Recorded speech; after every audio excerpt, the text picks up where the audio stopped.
Somewhere around 1177 BC, the most advanced civilization on Earth collapsed in less than one lifetime. Not one kingdom, not one war. All of it, Egyptians, Mycenaeans, Hittites, Assyrians, Babylonians, Cypriots, Canaanites, Minoans, 8 interconnected superpowers, richer and more sophisticated than anything the world had seen before them. Halls layered in gold leaf, fleets moving cargo across 1,000 miles of open water, diplomats writing letters between kings who called each other brother, even when they had never met. This wasn't a scattered collection of ancient tribes.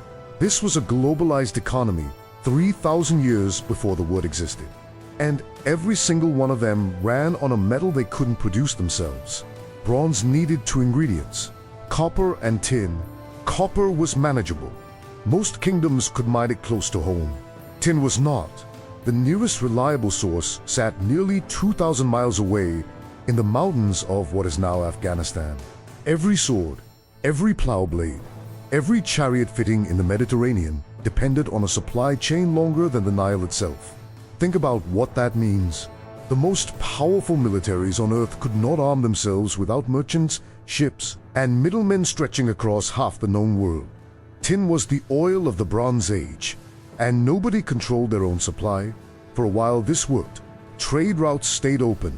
Kings exchanged gold, grain, and gifts. A merchant ship could sail from Cyprus to Egypt to the Levant and back, carrying goods from a dozen different kingdoms in a single hold. It was efficient, it was profitable, and it was fragile in ways nobody at the time could see. Because a system this interconnected doesn't need an enemy to bring it down. It just needs enough stress applied in enough places at the same time. Then the climate turned. Multiple decades of drought hit the eastern Mediterranean, among the driest stretches recorded in 3,000 years. Rivers that fed farmland shrank. Crops failed 2-3 seasons in a row. Grain reserves that fed cities and standing armies started running out. Letters survived from this exact period. Desperate letters. Kings begging neighboring kings for emergency grain shipments. Not for luxury, for survival. One letter simply reads that there is not a single sack of grain left in the writer's city. Then the earthquakes came, a cluster of them, striking palace after palace across Greece and Anatolia within the same narrow window of time. Mycenae, Tirans, Ugarit, structures that had stood for centuries came down in minutes. Storage rooms collapsed, ports were damaged, roads connecting inland cities to their harbors became unusable. This is where the system starts eating itself. Damaged ports couldn't load ships. Broken roads couldn't move grain from the few regions still producing it.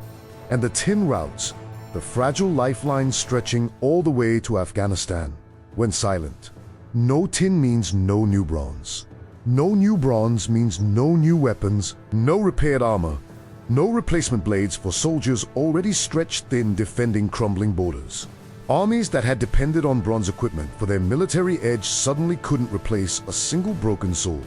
The most powerful militaries on the planet were quietly disarming themselves, without one enemy soldier ever crossing their border. And into that vacuum came the Sea Peoples. Not a nation, not an army marching under one flag. A loose, violent coalition of refugees, raiders, and displaced populations, many of them fleeing collapsing economies of their own. Further west, Egyptian temple carvings describe them as an unstoppable wave, devouring everything in their path, city after city, coastline after coastline. But the Sea Peoples weren't the disease. They were the fever, a visible symptom of a much larger sickness, a world where too many desperate people had nowhere left to go and nothing left to lose. City after city fell in rapid succession. Ugarit's last king wrote a letter to the ruler of Cyprus, begging for ships to help defend its coastline. That letter was found centuries later, still baked hard inside a kiln. It was never sent. The city burned before a messenger could carry it out. Within a single human generation, 8 interconnected superpowers were gone, or crippled beyond recovery. The Hittite Empire, one of the most powerful military forces in the ancient world, vanished from the map entirely. Mycenaean palaces burned to the ground. and were never rebuilt. Trade routes that had run unbroken for centuries simply stopped and never fully reopened. Writing itself disappeared in some regions. Linear B, the script used across Mycenaean Greece, vanished for nearly 400 years. An entire literate civilization went dark, and its own descendants forgot they had ever known how to write. Historians call what followed the Greek Dark Age not a poetic label, a genuine collapse of population, architecture, and accumulated knowledge that took centuries to climb back out of.